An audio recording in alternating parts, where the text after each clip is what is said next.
Туугандар, бүгүн сиздер менен мына VIP группадагыларды кантип риск менеджмент менен туура иштегенге үйрөтөбүз.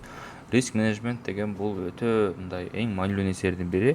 Эгерде бул нерсеге маани бербей кое турган болсок, анда ар дайым минуста жүрүп калышыбыз мүмкүн. Эми ошого жакшылап угуп туруңуздар бизди, жакшылап угуп туруңуздар.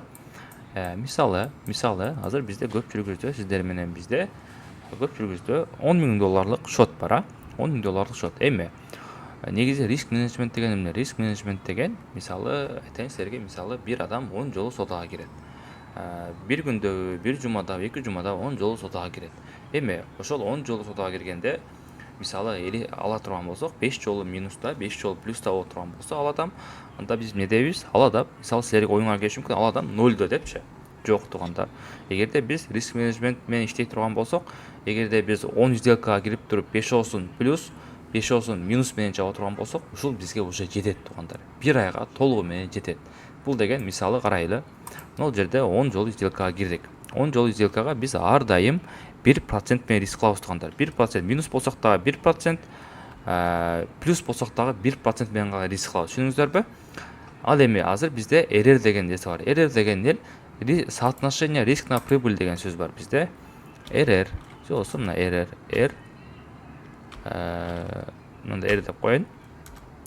Бул деген сөз, мисалы, ар дайым прибыльың сенин минусуңа караганда жогорураак болуш керек. Мынаны карагыла. Мисалы, ар дайым 1% риск алабыз, көбөйтпөйбүз. Мисалы, $10,000 боло турган болсо, шотубуз ар дайым, мисалы, мынерден эгерде биз минус болуп кала турган болсок, ар дайым $100 гана минус болушубуз керек. Бир сделкада. Түшүндүңүздөрбү? Ар дайым $100, $200 эмес, $150 эмес, $300 эмес, ар дайым $100. Ошон үчүн обязательно стоп лосс менен иштешибиз керек болот сиздер менен.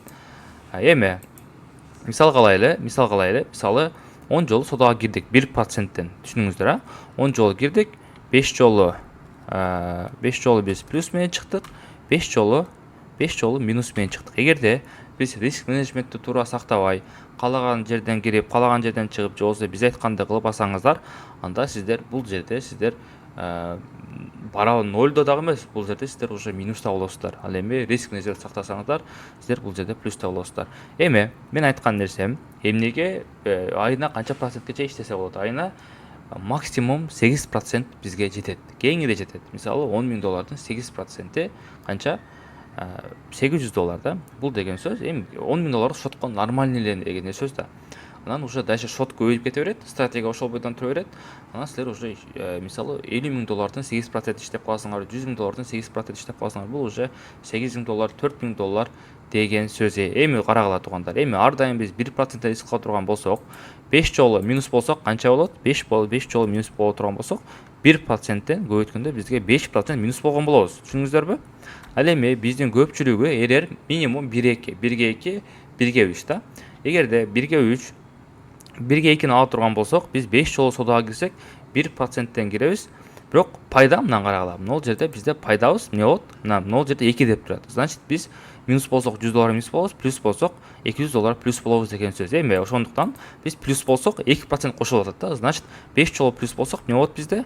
Бизде 10% болот. Эми 10%тен биз минус кылабыз 5%те, барабар бизде 5% плюс калабыз. 5% плюс деген бул $10,000 бул 5% плюс деген сөз биздин $10,000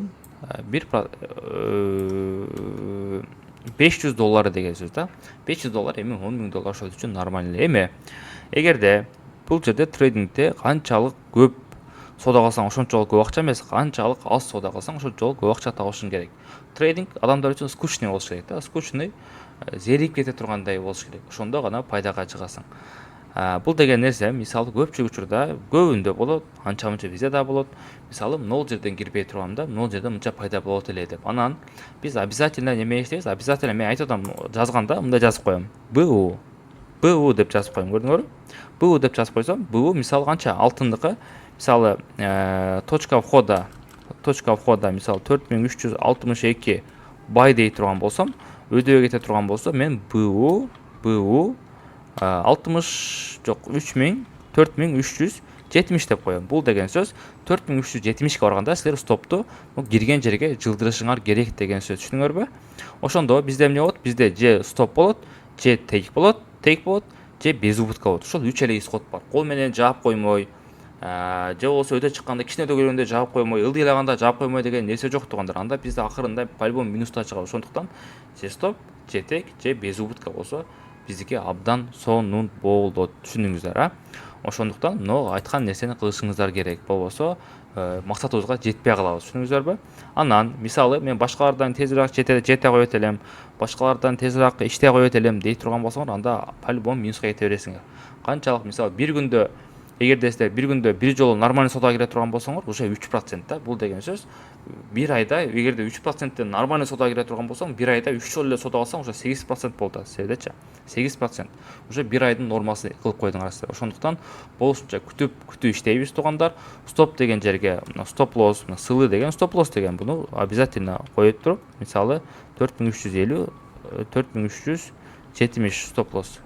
4350 стоп лосс дей турган болсок, обязательно стоп лоссты коюш керек. Ошондо биз эмнеге келгенде, мисалы эмнерден базар жүрүп баштады, караңыздар. Мисалы могул жерден базар мындай жүрүп баштады. Жүрүп баштаганда ылдый түшүп мындай жерлерден жаппайбыз туугандар. Мен жапкыла деген жерден, тек деген жерден тек, болбосо без убытка же стоп. Анда эч нерсе болбойт. Без убытка болсо деле, стоп болсо деле иштек болбойт. Тек болсо деле иштек болбойт туугандар. Болушунча ушул же тек, же стоп, же без убытка деген нерсени карманабыз. Ошондо анан кийин биз мындай бир чыныгы трейдер болуп чыгабыз туугандар. Ушуну карманабыз. Ушул бизде риск менеджмент. Обязательно 1%, мисалы 1%-ти кантип санайбыз эми. Кантип санайбыз? Бул санагандын эки жолу бар. 1%-ти санагандын биринчиси силер мисалы мындай мен силерге мындай кылып туруп бердим, а? Мындай кылып туруп бердим. Муну силер эмне кылсаңар болот?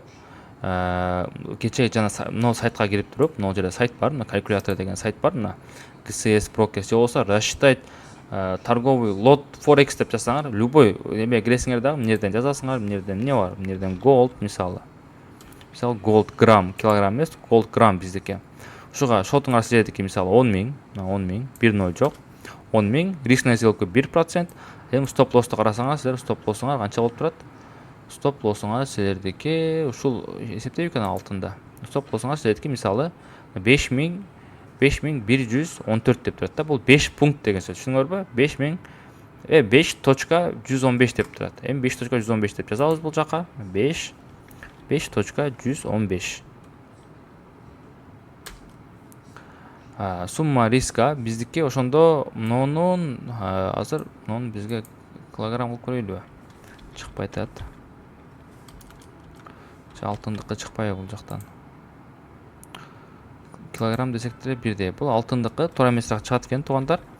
Азыр кылып көрөбүз. Башка жактан издеп көрөбүз. Рассчитать лот, мына. Рассчитать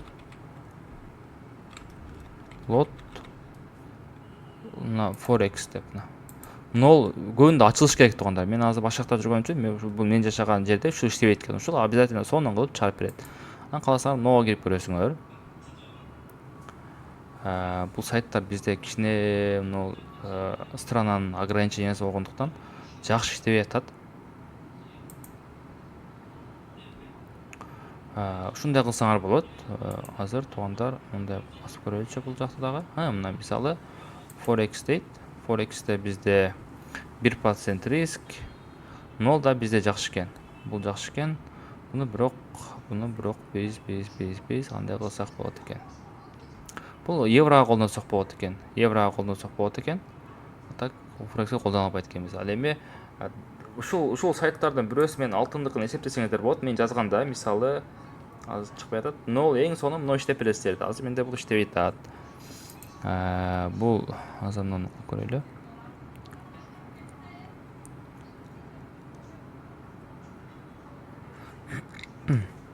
Андан кийин туугандар, азыр мен силерге мына жактан дагы ушул жерге видеого коюп коем. Кандай иштеткенибизди. Биз мисалы кандай кылабыз? Мисалы мен силерге жөнөтөм. Мисалы мына азыркы акыркы сигналды карагыла. Мен buy 4393 дегем, стоп лосс 84 койгом. Эми take profit'ти 4410 койгом да. 10 койдум. Эми азыр мындан карайбыз. Эми мына азыр мен бул жакка экранга чыгарып коюп телефондук. Эми биз мынуну басабыз. Мынуну бастык. Мына үстү жактагы эки мына көк кызыл кнопканын сол жактагысын бастым. Мына бастым, ошону алып келем ошол жерге, мисалы алып келем дагы. Анан мисалы мына сылы деп, тп деп турат, ошол сылы же тпнын бирөөсү, сылыны басам. Сылыны басып туруп, мына стоп лосс койгон жерге алып келем. Карасам, меники $1000 болуп турат. Менин шотум $100,000 да. Ошого $1000 кылып атам менчи. Ал эми силер шотуңарга карап туруп, шотуңар $100 болуш керек да. Значит, мына карасаңар, мынунку 1.11 лот деп жүрөт. 1.11 лот эмес, силерге значит эмне керек? Силерге мына жакты бассаңар, силерге 0.1, значит силерге 0.1 менен кара. 0.1ди басасыңар. Иштеке жөн эле мындай экранды басып койсоңар, басып туруп, экранды басып койсоңар, мына өзгөрдү көрдүңөр, 0.1 менен.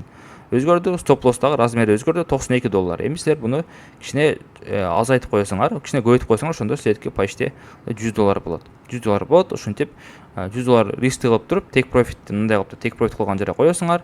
Анан могул көк кнопка турат го, сол жакта үстүнө караган көк стрелканы басып туруп эле ошол жерде установить buy limit кылып койсоңор, мына көрдүңөр, силер стоп лосс болгондо только мына buy limit'ти басып коюп эле, азыр кайра удалить этип коебуз. Мына buy limit'ти бастык. Карасаңар, мына силердики ушул жерден киргенде силердики $100 риск, стоп койгондо $100 плюс болот. Ал эми өйдөгө чыкса силерге 172 плюс болот, $100 минус болот ылдыйга түштө стоп койсо. Ушундай кылып туруп эки жолдо биз ушундай лотторду эсептеп алсак болот дегенде лимит коюп атканда. Түшүндүңүздөр, биз кайра буну удалить этебиз. Биздин өзүбүздүн лимитибиз бар бул жакта. Эми андан кийинкиси туугандар ушул менен эсептесек болот эле, бирок бул азыркы учурда иштебей жатат. Могул жакка киресиздер, как положено, мынага киргенде эле киресиздер туугандар. Киресиздер, могул жерден gold деп табасыздар. Gold болду. Gold грамм. Стоп лосс бизде 5 примерно. Бизде 5 100'де, бул жак 1% тура эле. Рекомендуемый размер лота. Бул кичине бизде адашып атат туугандар, адашып атат. Ошого бая жакшы берип аткан. Бул гонит этип калды. 5. Значит, биз 0.5 кылышыбыз керек экен. Жок, 0.5 эмес. Биз 5500 могул жердегисин 5115 кылышыбыз керек экен. 5115. Мына 5115. Мына силер ушундай лот ачышыңар керек, көрдүңөр? Мына силер муну өтүрүү жок жазат экенсиңер, көрдүңөр? Муну өтүрүү жок жазасыңар. Бул гонит этип калды. Мына өтүрүү жок. Могул жерде турат. Мына үчүнчү значение 500.055, анан 5.115 деп турат го. Ушунун үчүнчү значениясынын немеси жок. Мына өтүрүү жок жазасыңар. Өтүрүү жок жазсаңар, силерге ушул жакка сонун кылып 0.9 болот деп чыгарып берет. Силер 0.9 менен ошондой лимит коюп койсоңор болот туугандар. Ошого дагы бир жолу айтам, обязательно же тек, же стоп, же без утка менен иштейбиз туугандар, түшүндүңүздөр. Андан кийин буюрса сабактарда чыга баштайт. Сабактарда чыгарабыз, базовый сабактарды. Анан ушул жактан чогуу окуп үйрөнсөк болот туугандар. Барыңыздарга assalomu alaykum. Кийинки сабактардан көрүшкөнчө.